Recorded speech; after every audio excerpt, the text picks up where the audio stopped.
ഏവർക്കും യേശുക്രിസ്തുവിന്റെ നാമത്തിലുള്ള സ്നേഹവന്ദനം. ഇന്നത്തെ വചനം റോമർ 1:14. യവനന്മാർക്കും ബർബരന്മാർക്കും ജ്ഞാനികൾക്കും ബുദ്ധിഹീനർക്കും ഞാൻ കടക്കാരനാകുന്നു. യവനന്മാർക്കും ബർബരന്മാർക്കും ജ്ഞാനികൾക്കും ബുദ്ധിഹീനർക്കും ഞാൻ കടക്കാരനാകുന്നു. നമുക്ക് പൗലോസ് അപ്പോസ്തലന് പണ്ട് ന്യായപ്രമാണത്തിൽ സ്വന്തം ഇഷ്ടപ്രകാരം ജീവിച്ചൊരു മനുഷ്യനാണ്. എന്നാൽ കർത്താവായിരിക്കുന്ന യേശുക്രിസ്തു തന്നെ വീണ്ടെടുത്ത പാപമോചനം കൊടുത്ത നാൾ മുതൽ തനിക്കൊരു ഉത്തരവാദിത്തം വരികയാണ്. എല്ലാ മനുഷ്യർക്കും ഞാൻ ചിലത് കൊടുത്തു തീർക്കാനുണ്ട്. അതായത് യവനന്മാരെന്ന് പറഞ്ഞു കഴിഞ്ഞാൽ തത്വജ്ഞാനികൾ, ബർബരന്മാരെന്ന് പറഞ്ഞു കഴിഞ്ഞാൽ ബോധമില്ലാത്തവർ, പിന്നെ ജ്ഞാനികൾ, ജ്ഞാനമില്ലാത്തവർ, എല്ലാവർക്കും വേണ്ടി ദൈവം എൻ്റെ കരങ്ങളിൽ ഒരു വലിയ സമ്പത്ത് തന്നിരിക്കുകയാണ്. അതെങ്ങനെയാണ് ഞാൻ ഉപമിക്കേണ്ടത്? ഇപ്പോൾ നോക്കുക, നിങ്ങൾ ഒരാൾ എൻ്റെ കയ്യിൽ ഒരു 1,00,000 രൂപ തരികയാണ്. 1,00,000 രൂപ ലിക്വിഡ് മണിയായിട്ട് എൻ്റെ കരങ്ങളിൽ തരികയാണ്. എന്നിട്ട് ഒരു ലിസ്റ്റ് എൻ്റെ കയ്യിൽ തന്നു. എന്നിട്ട് പറഞ്ഞു, വിജയ, നീ ഇത് ഇന്ന ആൾക്ക് കൊണ്ടുപോയി ഒരു 3,000 രൂപ കൊടുക്കണം, ഇന്ന ആൾക്ക് കൊണ്ടുപോയി ഒരു 1,500 രൂപ കൊടുക്കണം, ഇന്ന ആൾക്ക് ഒരു 4,000 കൊടുക്കണം. ഇങ്ങനെ ഒരു ലിസ്റ്റ് തന്നിരിക്കുകയാണ്. ഈ ലിസ്റ്റ് എല്ലാം കൂടെ കൂട്ടി നോക്കിക്കഴിഞ്ഞാൽ ഒരു 10-30 പേർക്കായിട്ട് ഞാൻ ഈ 1,00,000 രൂപ കൊണ്ടു കൊടുക്കണം, പോയി കൊടുക്കണമെന്നാണ് പറഞ്ഞിരിക്കുന്നത്. അപ്പോഴെന്താണ്, ഞാൻ ഈ 1,00,000 രൂപ അപ്പം ഞാൻ വിശ്വസ്തനെന്ന് എണ്ണിയിട്ടാണ് എൻ്റെ ഈ തന്നത്. ഞാനതെൻ്റെ സ്വന്തം കാര്യത്തിനായിട്ട് എടുക്കത്തില്ല, ഞാൻ അവർക്ക് കൊടുക്കും എന്നുള്ളൊരു വിശ്വസ്തത എന്നിൽ കണ്ടുകൊണ്ടാണ് നിങ്ങൾ എൻ്റെ കയ്യിൽ 1,00,000 രൂപ തന്നത്.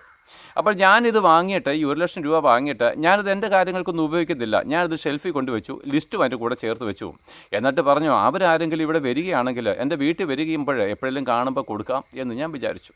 അപ്പോൾ ഇവർക്കൊക്കെ എന്താണ്, ഈ രൂപ വളരെ വിലയേറിയതാണ്. കാരണം ഈ 500 രൂപ കിട്ടിയിട്ട് വേണമായിരിക്കും ഇന്ന് അവൻ്റെ ഏറ്റവും വലിയൊരു കാര്യം ചെയ്യുവാനും.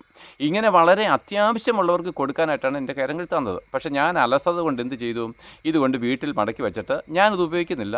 അവനെ കാണുകയോ അല്ലെങ്കിൽ എപ്പോഴെങ്കിലും എൻ്റെ വീട്ടിൽ വരുമ്പോഴോ കൊടുക്കാമെന്ന് ഞാൻ വിചാരിക്കുന്നു. നോക്ക് പ്രിയപ്പെട്ടവരെ, ഇതിൻ്റെ ഇടയിൽ എനിക്ക് ഈ പണം നൽകി തന്ന താങ്കൾ എൻ്റെ അടുക്കൽ വന്നു കഴിഞ്ഞാൽ എനിക്ക് നിങ്ങളുടെ മുമ്പിൽ നിൽക്കാൻ ശക്തിയുണ്ടോ? നിങ്ങൾ ചോദിക്കും, വിജയ, അത് എല്ലാവർക്കും കൊടുത്തല്ലോ ഇല്ലേ?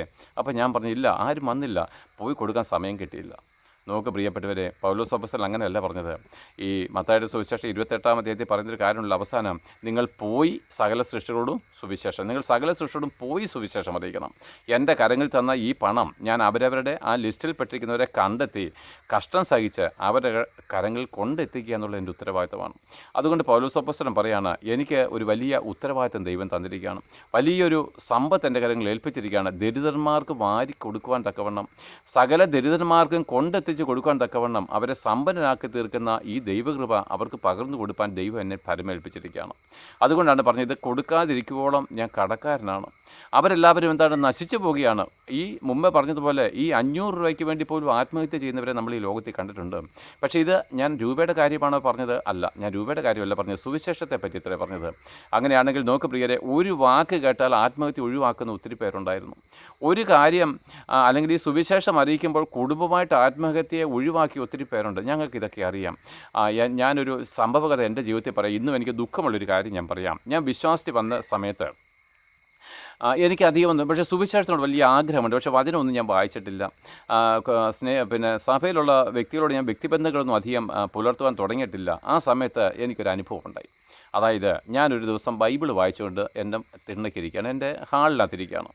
പെട്ടെന്ന് കോഴിക്കോടുള്ള ഒരു മനുഷ്യൻ, അദ്ദേഹത്തിൻ്റെ പേര് ഷെൽവി എന്നാണ്, അദ്ദേഹം മൾബറി പബ്ലിക്കേഷൻസിൻ്റെ ഉടമയാണ്. ഈ മനുഷ്യനെ എനിക്കറിയാം. അന്ന് എൻ്റെ കവിതകളും കഥകളും നോവലുകളൊക്കെ താൻ പ്രിൻറ്റ് ചെയ്യാമെന്ന് എന്നോട് ഏറ്റിരുന്നു. അപ്പോൾ ഞങ്ങൾ തമ്മിൽ വ്യക്തിപരമായിരിക്കുന്ന ഒരു സ്നേഹബന്ധമുണ്ട്.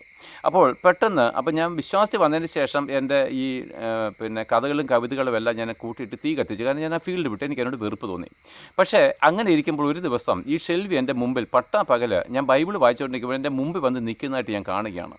ഞാൻ നോക്കുമ്പോൾ അദ്ദേഹത്തിൻ്റെ കണ്ണുകളൊക്കെ നിറഞ്ഞൊഴുകുകയാണ്. അപ്പോൾ ഞാൻ പെട്ടെന്ന് ഒരു അനുഭവമാണ്. പെട്ടെന്ന് ഞാനിങ്ങനെ ചിന്തിച്ചു, ഈ ഷെൽവി എന്തോ കഠിനമായിരിക്കുന്ന ദുഃഖത്തിലാണല്ലോ എന്ന് ചിന്തിച്ചതല്ലാതെ അദ്ദേഹത്തിന് വേണ്ടി 1 മിനിറ്റ് ഒന്ന് പ്രാർത്ഥിപ്പാനോ, അദ്ദേഹത്തെ ഒന്ന് എൻ്റെ ഈ ഫോൺ നമ്പറുണ്ട്, ഒന്ന് ഫോൺ വിളിച്ച് അന്വേഷിപ്പാനോ പോലും എനിക്ക് കഴിഞ്ഞില്ല. ഒന്നാമത്തെ കാര്യം, ഞാൻ വിശ്വാസത്തിലേക്ക് വന്നതേ ഉള്ളൂ, അധിക സമയങ്ങളായിട്ടില്ല.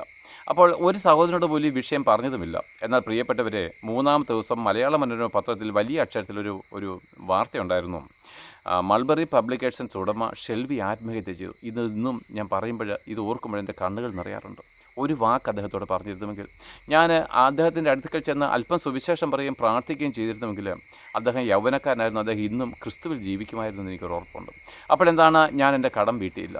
ഞാൻ എന്താണ് ദൈവം അവന് വേണ്ടി എനിക്ക് നൽകി തന്നതും അവന് കൊടുക്കുവാനായിട്ട് നൽകി തന്നതുമായിരിക്കാം. ഞാൻ ആദ്യം പറഞ്ഞതുപോലെ ലിസ്റ്റ് എൻ്റെ കയ്യിൽ തന്നു. ഷെൽവി ആ ലിസ്റ്റിലുള്ള ഒരാളായിരുന്നു. പക്ഷേ ഞാൻ അദ്ദേഹത്തിന് കൊടുത്തില്ല. അദ്ദേഹത്തോട് പറഞ്ഞതുമില്ല. അല്ല, എൻ്റെ കാര്യങ്ങളിൽ ഇങ്ങനൊരു കാര്യമുണ്ട്, ഞാൻ അടുത്ത ദിവസങ്ങളിൽ വന്ന് തരാമെന്ന് പോലും പറഞ്ഞുമില്ല. അദ്ദേഹം നരകാഗ്നിയിലേക്ക് ഒടുങ്ങിപ്പോയി. അല്ലെങ്കിൽ എന്താണ്, രക്ഷിതാവിനെ കണ്ടെത്തുവാൻ അദ്ദേഹത്തിന് കഴിഞ്ഞില്ല. നമുക്ക് പ്രിയപ്പെട്ടവരെ, ഇങ്ങനെ ക്രിട്ടിക്കൽ സ്റ്റേജിൽ നിൽക്കുന്ന അനേകരോട് ഈ സുവിശേഷം അറിയിപ്പാനാണ് ദൈവം ഇത് നമ്മുടെ കരങ്ങൾ തന്നത്. ഈ സുവിശേഷം നമ്മുടെ കരങ്ങൾ തന്നിരിക്കുക. സുവിശേഷം എന്ന് പറഞ്ഞാൽ ദൈവരാജ്യം നമ്മുടെ കരങ്ങൾ തന്നിരിക്കുക എന്ന് വെച്ചാൽ കർത്താവായിരിക്കുന്ന യേശുക്രിസ്തുവിനെ നമുക്ക് തന്നിരിക്കുക. ഇത് അനേകർക്ക് കൊണ്ടുപോയി കൊടുക്കാൻ നമ്മൾ ബാധ്യസ്ഥരാണ്. എന്നിട്ട് അതിൻ്റെ താഴെ പറയുകയാണ്, അങ്ങനെ റോമിലുള്ള നിങ്ങളോടും സുവിശേഷം അറിയിക്കുവാൻ ഞാൻ എന്നാൽ ആവോളം ഞാൻ ഒരുങ്ങിയിരിക്കുന്നു. സുവിശേഷത്തെക്കുറിച്ച് എനിക്ക് ലജ്ജയില്ല. വിശ്വസിക്കുന്ന ഏവനും, ആദ്യം യഹൂദനും പിന്നെ യവനനും, അത് രക്ഷയ്ക്കായിട്ട് ദൈവശക്തിയാകുന്നില്ല. അപ്പോൾ നോക്കുക, ഈ സുവിശേഷം എന്ന് പറയുന്നത് ദൈവത്തിൻ്റെ ശക്തിയാണ്. അത് നമുക്ക് തന്നിരിക്കുകയാണ്. അത് മറ്റുള്ളവർക്ക് കൊടുക്കുകയാണ്. ഈ ദൈവശക്തിയാൽ അവരുടെ ബലഹീനത മാറുവാൻ വേണ്ടി നമുക്ക് തന്നിരിക്കുകയാണ്. ആകയാൽ പ്രിയപ്പെട്ടവരെ, നമ്മുടെ അലസതകൾ നമുക്ക് ഒഴിവാക്കി കളയാം. കഴിയുന്നിടത്തോളം നമുക്ക് കടം വീട്ടുവാനായിട്ട് ഉത്സാഹിക്കാം. നമ്മുടെ യജമാൻ നമ്മുടെ കരങ്ങളിൽ ഈ ദൈവത്തിൻ്റെ ശക്തി നൽകി തന്ന കർത്താവിന് മുമ്പിൽ ഒരു ദിവസം കണക്ക് പറയണം. ഇത് വ്യക്തിപരമായിട്ടല്ല, ഇത് സഭയുടെ വലിയൊരു ഉത്തരവാദിത്തമാണ്. പെന്തക്കോസ്റ്റൽ സഭയുടെ, അല്ലെങ്കിൽ വീണ്ടെടുക്കപ്പെട്ട രക്ഷിക്കപ്പെട്ട സഭയുടെ ഏറ്റവും വലിയൊരു ഉത്തരവാദിത്തമാണ് സുവിശേഷം സകലരോടും അറിയിക്കാൻ. അതെന്താണ്? അത് നമ്മൾ പോയി പ്രസംഗിക്കണം. ആരും അയക്കാതെ എങ്ങനെയാണ് പ്രസംഗിക്കുന്നത്? അതുകൊണ്ട് സഭ, ഈ പെന്തക്കോസ്റ്റൽ അനുഭവത്തിൽ വന്ന എല്ലാ സഭകളും സുവിശേഷകന്മാരെ തിരഞ്ഞെടുത്ത് അതാത് ഫീൽഡിലേക്ക് അയക്കുവാനും നിങ്ങളുടെ സമ്പത്ത് അതിനുവേണ്ടി ഉപയോഗിക്കാനും നിങ്ങൾ ഇന്നു മുതൽ ഉത്സാഹിക്കണം. എന്ന് മാത്രമല്ല, നിങ്ങൾക്ക് കിട്ടുന്ന പണം മുഴുവനും കൊണ്ട് നിങ്ങളുടെ ബിൽഡിംഗ് പണിയുവാനും സഭാ ഹാള് ഏസ് ചെയ്യുവാനാണെങ്കിൽ പ്രിയപ്പെട്ടവരെ, ഒരിക്കൽ നമ്മൾ മരിക്കും, അല്ലെങ്കിൽ ഒരിക്കൽ കർത്താവായിരിക്കുന്ന യേശുക്രിസ്തു നമ്മുടെ മുമ്പിൽ വരും. ഈ മെറ്റീരിയൽസ് ബേസ്ഡ് ആയിട്ടാണ് നിങ്ങൾ പോകുന്നതെങ്കിൽ, മറ്റുള്ളവരുടെ മുമ്പിൽ മഹത്വത്തിനായിട്ടാണ് നിങ്ങൾ ഈ പണം ഉപയോഗിക്കുന്നതെങ്കിൽ, പ്രിയപ്പെട്ടവരെ, നമ്മൾ ഉത്തരവാദിയാണ്. കുറ്റസമ്മതം ചെയ്തേ പറ്റൂ. അന്ന് നമ്മൾ ശിക്ഷാവിധിക്ക് യോഗ്യരായിട്ട് തീരും. അതുകൊണ്ട് എൻ്റെ പ്രിയപ്പെട്ടവരെ, ഞാൻ നിങ്ങളുടെ ദൈവകൃപയിൽ, ദൈവസ്നേഹത്തിൽ പറയുന്നു, ഈ ലോകത്തിലുള്ള മഹത്വത്തിന് വേണ്ടിയിട്ടല്ല, മനുഷ്യരുടെ മുമ്പിലുള്ള പ്രീതിക്ക് വേണ്ടിയിട്ടുമല്ല. സകല മനുഷ്യരും നശിച്ച് ഒടുങ്ങിപ്പോകുമ്പോൾ സഭയെ എൻ്റെ കണക്ക് ബോധിപ്പിക്കേണ്ടി വരും. സഭയെ ഏൽപ്പിച്ചിരിക്കുന്ന ഉത്തരവാദിത്തം എല്ലാ വീണ്ടെടുക്കപ്പെട്ട സഭകളോടും കേൾക്കുന്നവരോട് ഞാൻ പറയുന്നു, നിങ്ങൾ മാനസാന്തരപ്പെട്ടേ പറ്റൂ. നിങ്ങൾ സുവിശേഷത്തിന് വേണ്ടി ഇറങ്ങിത്തിരിച്ചേ പറ്റൂ. നിങ്ങൾ കടക്കാരനാണ്. കടക്കാരൻ എന്താണ്? ശിക്ഷാവിധിക്ക് യോഗ്യനാണെന്നുള്ള സത്യം നിങ്ങൾ തിരിച്ചറിഞ്ഞുകൊള്ളുവിന്. ആകയാൽ നോക്ക് പ്രിയരെ, നമുക്ക് ഉത്സാഹിക്കാം, ഒന്നിച്ച് ഉത്സാഹിക്കാം. നഷ്ടപ്പെട്ടു പോകുന്ന ആത്മാക്കൾക്ക് വേണ്ടി പോയി സുവിശേഷം അറിയിപ്പാൻ തക്കവണ്ണം നമ്മുടെ സമ്പത്ത്, നമ്മുടെ ആരോഗ്യം, ദൈവം നമുക്ക് തന്നിരിക്കുന്ന ഈ ദൈവശക്തിയായിരിക്കും സുവിശേഷം എല്ലാവരോടും പറയുവാൻ തക്കവണ്ണം ഈ ദിവസങ്ങളിൽ നമ്മളെന്താണ് മാനസാന്തരപ്പെടുവാൻ ഉത്സാഹിക്കാമെന്ന് പറഞ്ഞുകൊണ്ട് ഈ മെസ്സേജ് നിർത്തുകയാണ്. ഏവർക്കും നന്ദി.